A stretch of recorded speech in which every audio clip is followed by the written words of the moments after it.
আজকাল যা গরম পড়েছে, বাইরে বেশিক্ষণ থাকা যাবে না। তাড়াতাড়ি কাজগুলো সেরে বাড়িতে চলে যাই।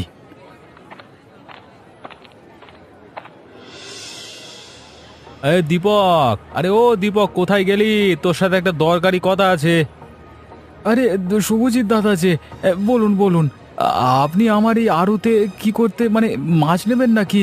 তা কি মাছ দেব? আরে না রে, আমি মাছ নিতে আসিনি। আমি তোর বিষয়ে একটা খবর পেয়েছি। কি কি? আমার বিষয়ে খবর? তা কি খবর শুনি? শুনলাম নাকি তুই অনেক বেআইনি কাজ করছিস মাছগুলোকে, মানে ওই ইঞ্জেকশন পুশ করে তাড়াতাড়ি বড় করে দিয়ে বাজারে বিক্রি করছিস। তাই তোকে সাবধান করতে এলাম।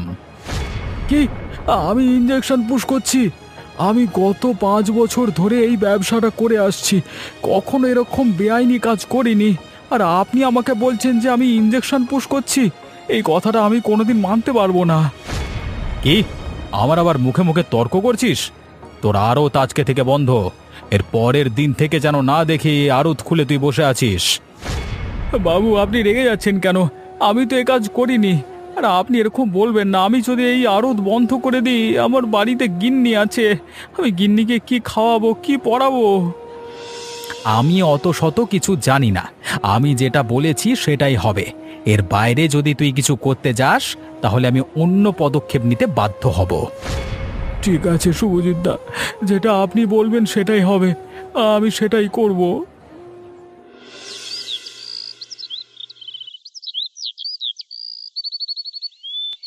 কি হলো গো তোমার? তুমি আজ এত বেলা করে মাছের আড়তে গেলে আর এত তাড়াতাড়ি চলে এলে, কি ব্যাপার? আর কি বলবো গিন্নি, আমাদের সব শেষ হয়ে গেল গো। আমরা যে ধনী আছি, এবার আমরা গরিব হয়ে যাব। আমাদের আর কিচ্ছু করবার থাকবে না। কেন গো, তুমি এরকম কথা কেন বলছো? কি হয়েছে আমাকে খুলে বলো। জানো গিন্নি, রোজকার মতো আজকেও সকালে আমি মাছের আড়তে বসে মাছের খেয়াল রাখছিলাম। সে সময় আমার আড়তে আমাদের গ্রামের পুলিশ শুভজিৎ দা আসে এবং তিনি বলে নাকি যে আমি বেআইনি কাজ করছি। এই বলে আমাকে ষড়যন্ত্রে ফাঁসিয়ে আমার মাছের আড়তটা বন্ধ করে দিয়েছে। হায় গো, এবার তাহলে আমাদের কি হবে? আমরা তো কোনোদিনও কারো ক্ষতি করিনি, তাহলে আমাদেরই কেন এরকম হয়? গিন্নি, আমার দৃঢ় বিশ্বাস যে এটা আমাদের গ্রামেরই কারোর কাজ। সে আমাদেরকে দেখতে পারে না যে আমরা এত ধনী হয়ে যাচ্ছি, তাই সে ষড়যন্ত্র করে আমাদের ফাঁসিয়েছে। তাহলে তাকে ধরে উচিত শিক্ষা দেওয়া উচিত। তবে সেই ব্যক্তিটাকে তোমার কি কিছু ধারণা আছে? না গো গিন্নি, আমি তো সেরকম কিছু বুঝতে পারছি না। তবে যেদিন তাকে হাতে নাতে ধরবো, সেদিন তাকে উচিত শিক্ষা দেব। ঠিক আছে, তাহলে এখন আর খেতে লাভ নেই। তুমি বরং এখন কারো কাছ থেকে টাকা ধার করে নিয়ে এসো। কিছু তো খেয়ে পড়ে থাকতে হবে। হ্যাঁ গো গিন্নি, তুমি ঠিকই বলেছ। যাই, বন্ধুগুলোর কাছে যাই, গিয়ে ওদের থেকে কিছু সাহায্য চাই। যদি ওরা না দেয়, তাহলে মোড়ল মশাইয়ের কাছে গিয়ে কিছু টাকা ধার নিয়ে আসবো। হ্যাঁ।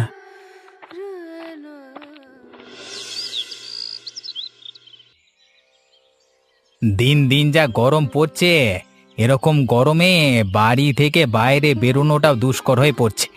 বাইরে বেরোলেই মনে হচ্ছে যেন রোদে গাটা পুড়ে কালো হয়ে গেল। হ্যাঁ শুভেন্দু ভাই, তুই ঠিকই বলেছিস। কিন্তু আমরাও তো রোজের এরকম আড্ডা না দিয়ে থাকতে পারি না। যতই রোদ থাকুক, আমরা আসবোই আসবো। হ্যাঁ, ঠিকই বলেছিস। ওই জন্যই তো মানে যত গরমই পড়ুক আড্ডা দেওয়া বন্ধ করব না।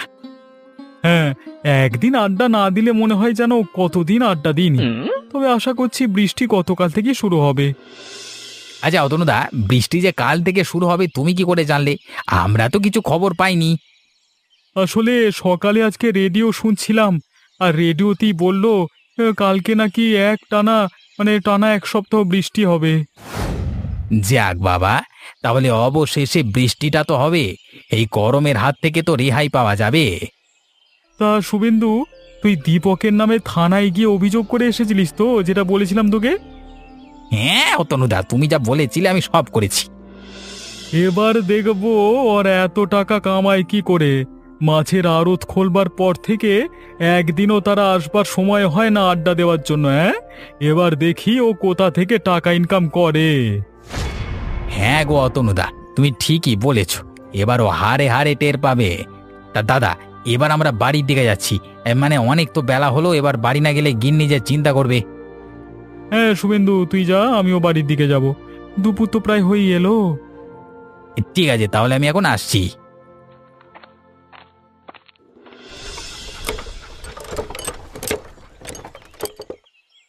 অতনুদা, অতনুদা কোথায় গেলে গো? তোমার সাথে একটু কথা ছিল।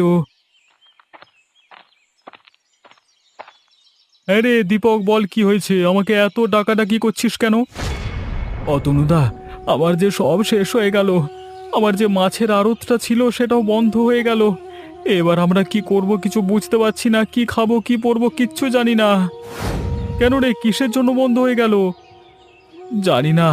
কারা ষড়যন্ত্র করে আমার নামে বদনাম ছড়িয়েছে যে আমি নাকি বেআইনি কাজ করে মাছগুলোকে বড় করে বিক্রি করছি। তাই পুলিশ এসে আমার আমার আড়তটাকে বন্ধ করে দিয়েছে। কে আবার ষড়যন্ত্র করবে? আমরাই করেছি। এবার তুই বুঝতে পারবি যে কত দানে কত চালি। কিছু বলছো নাকি তুমি? না না, আমি আবার কি বলবো? তবে যে কাজটা করেছে খুব খারাপ কাজ করেছে। তা তুই বল, আমার কাছে কেন এসেছিস? আসলে আমার কাছে তো সেরকম টাকা নেই। আবার লোকের কাছ থেকে কিছু টাকা ধার নেওয়া আছে। তাই তোমার কাছে এলাম। মানে তোমার কাছে যদি কিছু টাকা হয় তাহলে আমাকে কিছু ধার দেবে অতনুদা? না রে দীপক, কিছু মনে করিস না ভাই। আমার কাছে একটুও টাকা ধার পাবি না। আমার কাছে একটুও পয়সা নেই যে তোকে ধার দেব। গতকালই আমি দোকানের জন্য কিছু মাল কিনেছিলাম, তাই সমস্ত টাকা শেষ হয়ে গেছে। ঠিক আছে অতনুদা, আমি কিছু মনে করিনি। সবার কাছে সব সময় পয়সা থাকে না। তাহলে আমি মোড়ল মশাইয়ের কাছে গিয়ে টাকাটা ধার নিয়ে আসবো। ঠিক আছে, তুই ওখানে গিয়ে দেখ যদি মোড়ল মশাই তোকে কিছু সাহায্য করে।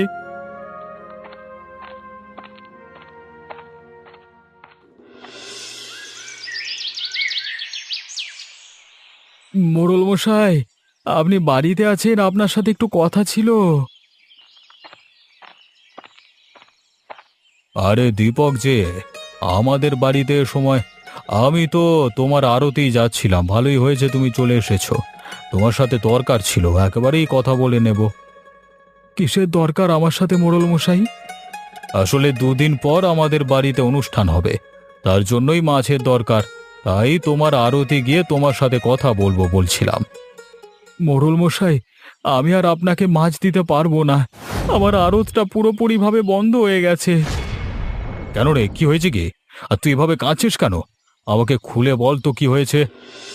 আসলে আমি রোজকার মতো আড়তে গিয়ে মাছের দেখাশোনা করছিলাম। সেই সময় পুলিশ এসে আমাকে বলে আমি নাকি বেআইনি কাজ করছি। কেউ নিশ্চয়ই ষড়যন্ত্র করে আমার এরকম ক্ষতি করেছে।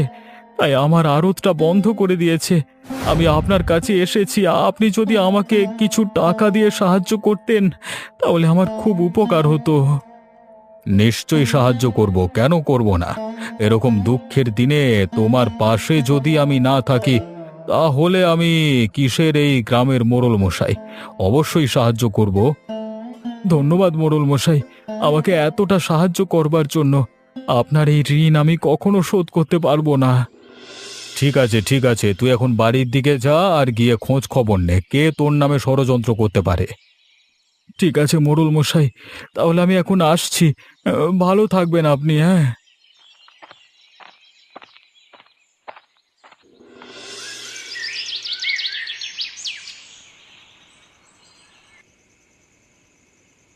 গিন্নি, গিন্নি কোথায় গেলে গো? আমি মোড়ল মশাইয়ের বাড়ি থেকে চলে এসেছি। এবার আমাকে একটু খেতে দাও, বড্ড খিদে পেয়েছে।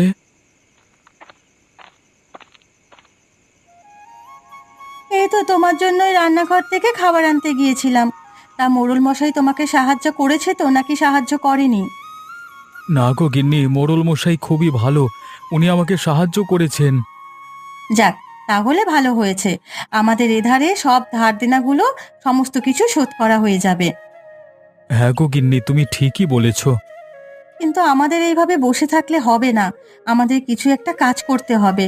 না হলে যে আমাদের খেতে জুটবে না, আর এইভাবে বসে থাকলেও আমাদের কেউ জোগাড় করে দেবে না। কিন্তু গিন্নি, কি করা যায় বলো তো? আমার মাথায় তো কিছুই আসছে না। আমিও তো কিছু বুঝতে পারছি না কি করব।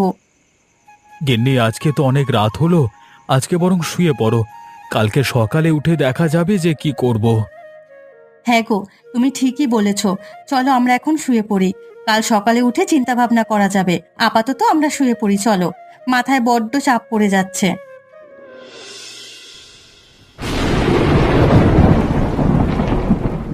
গিন্নি, গিন্নি, তোমার বাসনগুলো মাজা হলো?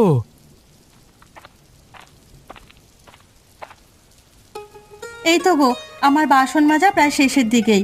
তা কি হয়েছে বলো, আমাকে এত ডাকাডাকি করছো কেন? যা বলার একটু তাড়াতাড়ি বলো। তাহলে কি কিছু ভাবলে যে কি করা যায়? কি করলে আমরা মোটামুটি আবার খেয়ে পড়ে বাঁচতে পারবো? ভেবেছিলাম আজকে সকালে বেরিয়ে কিছু একটা কাজের জোগাড় করব, কিন্তু এই বৃষ্টিটা চলে আসবার জন্য দেখছি তাও হবে না। আমার মাথায় একটা বুদ্ধি এসেছে। কি বুদ্ধি গো গিন্নি, আমাকে বলো। আজ এই বৃষ্টির দিন, আশা করছে এই বৃষ্টির দিনে খালের পাড়ে প্রচুর মাছ ভেসে আসবে। তুমি বরং খালে গিয়ে মাছ ধরো, বাজারে গিয়ে তারপর সেগুলো বিক্রি করো। তাহলে কিছু টাকা আসবে, আর তোমার কাজ খোঁজাও হয়ে যাবে। গিন্নি, বুদ্ধিটা কিন্তু মন্দ বলনি। এটুকু করলে আমরা দুজন খেয়ে পড়ে বেঁচে থাকতে পারবো। তাহলে তুমি আর দেরি করো না, দেরি করলে বেলা হয়ে যাবে। তখন আর খালের পাড়ে মাছ ভেসে আসবে না, সব আবার জলের তলায় চলে যাবে, তখন আর মাছ পাবে না। যত তাড়াতাড়ি পারো তত তাড়াতাড়ি চলে যাও, তবে বেশি বেশি মাছ পাবে আর বেশি বেশি করে বিক্রি করতে পারবে। হ্যাঁ গিন্নি, তুমি ঠিকই বলেছ। তাহলে তুমি বাসনগুলো মেজে নাও, আমি তাহলে যাই খালের পাড়ে, দেখি কিছু যদি মাছ পাই। হ্যাঁ যাও, এই সময় দেখবে বেশিরভাগ কই মাছই উঠবে। তা যা পাবে তাই নিয়ে চলে আসবে কিন্তু। ঠিক আছে গিন্নি, তাহলে আমি এখন আসছি। আর তুমি সময় মতো খেয়ে নিও কিন্তু, আমার আসতে হয়তো একটু দেরি হবে। আমি বাড়ি এসে খেয়ে নেব। তুমি কিন্তু আবার আমার জন্য বসে থাকবে না। ঠিক আছে, আমি আসছি।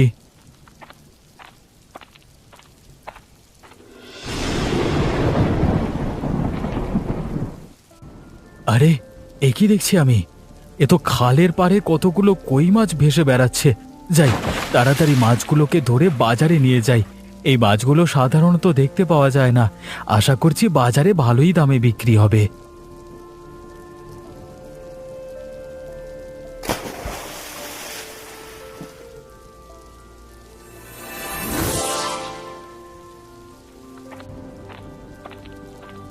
আরে দীপক, তুই খালের পাড়ে কি করছিস? এই তো মোড়ল মশাই, আমার তো আর সেরকম কোনো কাজ নেই।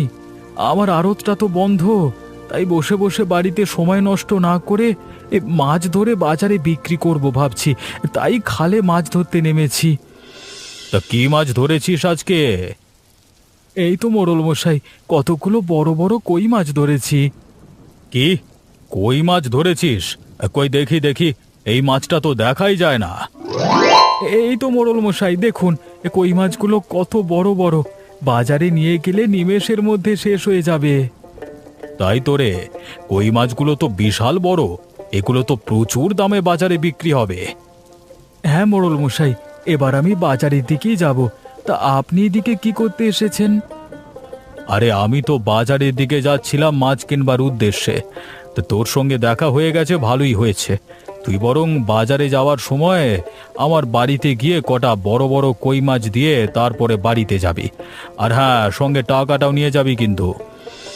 আচ্ছা মোড়ল মশাই, আপনি চিন্তা করবেন না, আমি আপনার বাড়িতে গিয়ে সবচেয়ে বড় বড় কই মাছগুলো বেছে বেছে দিয়ে তারপর বাজারে গিয়ে মাছ বিক্রি করব। ঠিক আছে, তাহলে আমি এখন বাড়ির দিকে যাচ্ছি। বাজারে আসতে বড্ড দেরি হয়ে গেল। এই কই মাছগুলো বিক্রি হবে কিনা বুঝতে পারছি না। তাও কি করব, এসেছি যখন, মাছগুলোকে তো বিক্রি করে যেতেই হবে। দেখি কপালে যদি লেখা থাকে তাহলে মাছগুলো বিক্রি হয়ে যাবে।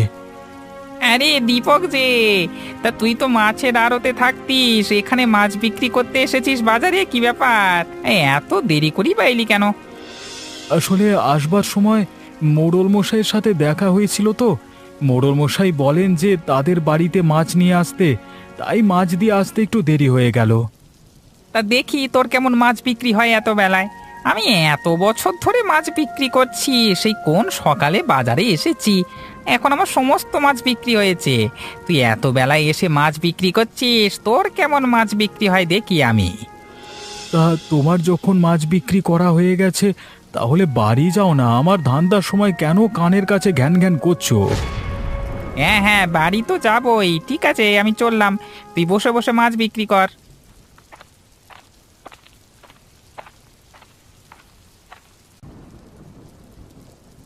আরে দীপক, তুই আবার এই কাজটা করছিস? হ্যাঁ রে শুভেন্দু, আমি এই কাজটাই করছি।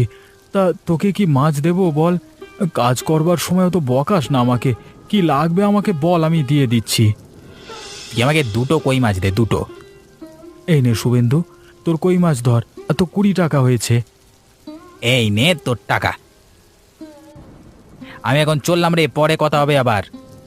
হ্যাঁ রে, তুই যা, পরে তোর সাথে কথা বলবো।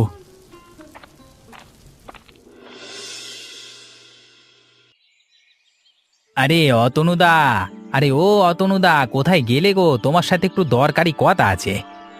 আরে কি হয়েছে শুভেন্দু, এত চেঁচামেচি করছিস কেন? কিছু লাগবে নাকি? আরে না গো অতনুদা, আমি একটা জিনিস দেখে এলাম। কি দেখে এলি রে? আমি আজকে বাজারে গিয়েছিলাম, সেখানে গিয়ে দেখি দীপক মাছ ধরে সেখানে বিক্রি করছে। আবার আমি যাওয়ার পর সে আমাকে বলল যে কাজের সময় তো বকাস না, আমার যা লাগবে বল, আমি দিয়ে দেব। কি, ওরা এখনো শিক্ষে হয়নি? এখনো আমাদের সেই আগের মতনই অপমান করে যাচ্ছে, কোনো কথায় পাত্তা দিচ্ছে না। দাঁড়া, আবার একটা শিক্ষে দিতে হবে, তবে ও বুঝতে পারবে। অতনু, এই অতনু, আমাকে 1 কেজি ময়দা দে তো। তোরা দীপকের বিষয়ে কি কথা বলছিস? না না মোড়ল মশাই, আমরা সেরকম কিছু বলিনি। দাঁড়ান দাঁড়ান, আমি আপনাকে দিয়ে দিচ্ছি। এবার বুঝতে পেরেছি, তাহলে দীপকের আড়ত বন্ধ করবার পেছনে এদের দুজনেরই হাত রয়েছে।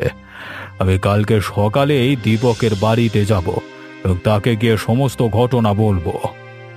এই নিন মোড়ল মশাই, আপনার ময়দা আর আপনার 20 টাকা হয়েছে। ঠিক আছে অতনু, তুই পরে আমার থেকে নিয়ে নিস, আমি এখন টাকা নিয়ে আসিনি। ঠিক আছে ঠিক আছে, অসুবিধা নেই। আপনি খবর পাঠালে আমি নিজেই আপনার বাড়িতে গিয়ে পৌঁছে দিতাম। না না, তার কোনো প্রয়োজন নেই, ঠিক আছে।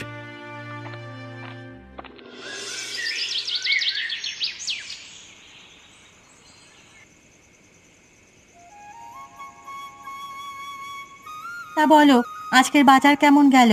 ঠিকঠাক গেছে তো নাকি? হ্যাঁ গো গিন্নি, একদম ঠিকঠাক আছে। এরকম ভাবে মাছ বিক্রি করতে পারলে আমরা আবার আগের মতো বড় লোক হয়ে যাব, আর গরিব থাকবো না। তাই নাকি গো? আজ ভালো মাছ বিক্রি হয়েছে, এটা তো খুব ভালো কথা। আজকে মাছ ধরবার সময় মোড়ল মশাইয়ের সাথে দেখা হয়। মোড়ল মশাই বলেন যে ওনার বাড়িতে মাছ দিয়ে যেতে। আর কিছুক্ষণ পর বাজারে যাই, সেখানে আধ ঘন্টা হতে না হতেই সমস্ত মাছ বিক্রি হয়ে যায়। এই সমস্ত কিছু তোমার জন্যই হয়েছে। তুমি যদি না আমাকে মাছ বিক্রি করতে যেতে বলতে, তাহলে কি এটা সম্ভব হতো? তাহলে তোমাকে একটা কথা বলবো, কিছু মনে করবে না তো? না গো গিন্নি, বলো না তুমি কি বলবে। আমার না অনেক দিনের ইচ্ছে যে আমার কাছে একটা মুক্তোর মালা থাকবে, তুমি কি আমাকে কিনে দেবে? ঠিক আছে গিন্নি, কটা দিন যাক, আমি তোমাকে মুক্তোর মালা কিনে দেব। সত্যি তুমি আমাকে কিনে দেবে? কি মজা! গিন্নি, আমার খাওয়া শেষ, এবার আমি শুতে যাচ্ছি।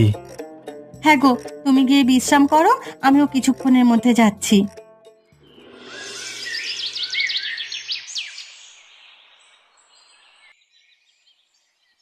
দীপক, এই দীপক, কোথায় গেলি রে? তোর সাথে একটু দরকারি কথা ছিল। মোড়ল মশাই যে, আমাদের বাড়িতে সাত সকালে, কি ব্যাপার? আমার সাথে আপনার কিছু দরকার আছে? আরে দরকার না থাকলে কি আসে? তা মোড়ল মশাই, বলুন আপনার কি দরকার? দীপক, আমি খবর পেয়েছি যে তোর আড়তটা ষড়যন্ত্র করে বন্ধ করার পেছনে কাদের হাত রয়েছে। কি, এই ষড়যন্ত্রের পেছনে কাদের হাত রয়েছে আপনি জানেন? তারা কে? আরে দীপক, জানি বলেই তো তোর কাছে ছুটে এলাম বলবার জন্য। আর এই ষড়যন্ত্রের পেছনে অন্য কেউ নয়, তোরই আপন বন্ধু শুভেন্দু আর অতনুর হাত আছে। কি? ওরা এটা করতে পারলো আমার সঙ্গে? আমি কোথায় ওদের বন্ধুর চোখে দেখতাম, আর ওরা কিনা আমার সঙ্গে নোংরা খেলাটা খেললো। তা মোড়ল মশাই, আপনি কি করে জোর দিয়ে বলছেন যে ওরাই এই ষড়যন্ত্রের পিছনে আছে? আসলে আজকে বাড়িতে গিন্নি রান্না করতে করতে দেখে যে ময়দা বাড়িতে নেই, তাই ময়দা আনবার জন্য আমি অতনুর দোকান গেছিলাম। সেখানে গিয়ে আমি দেখি ওরা দুজন মিলে তোর আড়তটা বন্ধ করবার বিষয়ে কথা বলছে। তাই আমার দৃঢ় বিশ্বাস যে ওরাই এই ষড়যন্ত্রের পেছনে আছে। আমি ওদের কখনো ক্ষমা করব না। আমি আজই ওদের থানায় নিয়ে যাব। ঠিক আছে দীপক, তাহলে আমি এখন আসছি। এবার তুই ওদেরকে কি করবি সেটা তোর উপর নির্ভর করছে। হ্যাঁ মোড়ল মশাই, আপনি আসুন।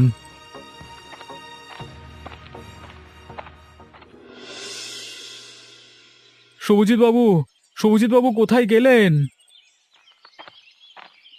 এই তো রে দীপক, বল তুই এ সময় আর শুভেন্দু অতনুকে নিয়ে থানায় কি করতে এসেছিস? হ্যাঁ, কি করতে এসেছি মানে? এরাই তো আমার এত বড় ক্ষতি করেছে, আর এদেরকে আনবো না তো কাদেরকে আনবো? কিরে দীপক, তুই কি বলছিস আমি ঠিক বুঝতে পারছি না তো। জানেন স্যার, এরা ষড়যন্ত্র করে আপনাকে খবর পাঠিয়েছে আমি নাকি ইঞ্জেকশন পুশ করে মাছগুলোকে তাড়াতাড়ি বড় করে বিক্রি করছি, কিন্তু আমার আড়তে এরকম বেআইনি কোনো কাজ হয় না। তাই নাকি? কিরে শুভেন্দু অতনু, তোরা এই কাজটা করেছিস?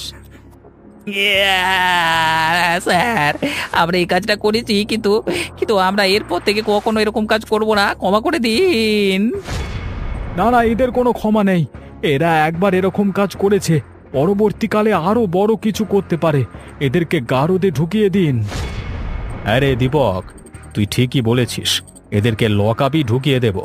আর দীপক, তোর সঙ্গে আমি খারাপ ব্যবহার করেছি, পারলে আমাকে ক্ষমা করে দিস। আর তুই পরের দিন থেকে যেমন আড়তটা দেখাশোনা করতিস সেরকমই করবি। আর থানায় তোর নামে অভিযোগ করেছিল শুভেন্দু, আমি ভেবেছিলাম সত্যি কথাই বলেছে, তবে এখন বুঝতে পারলাম মিথ্যে। ঠিক আছে স্যার, তাহলে আমি এখন আসছি। এদেরকে আমার বন্ধু বলতেও লজ্জা করছে। আসলে দোষটা ওদের নয়, দোষটা আমার।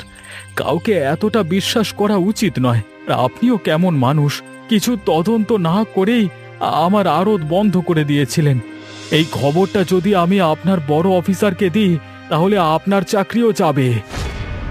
না না, দয়া করে এমনটা করো না। আমি সেরকম কিছুই করব না, তবে এটুকু বলবো সব কিছু ভালো করে যাচাই করে নিন। আপনি পুলিশ, সমাজের রক্ষাকর্তা। আপনি যদি ঠিকঠাকভাবে না চলেন, তাহলে সমাজ কিভাবে ঠিকঠাক চলবে? নির্বাক থেকে এই ভুলটা করবেন না। এখন আমি চলি। যাকে যত বেশি বিশ্বাস করব, সে তত বেশি ঠকাবে।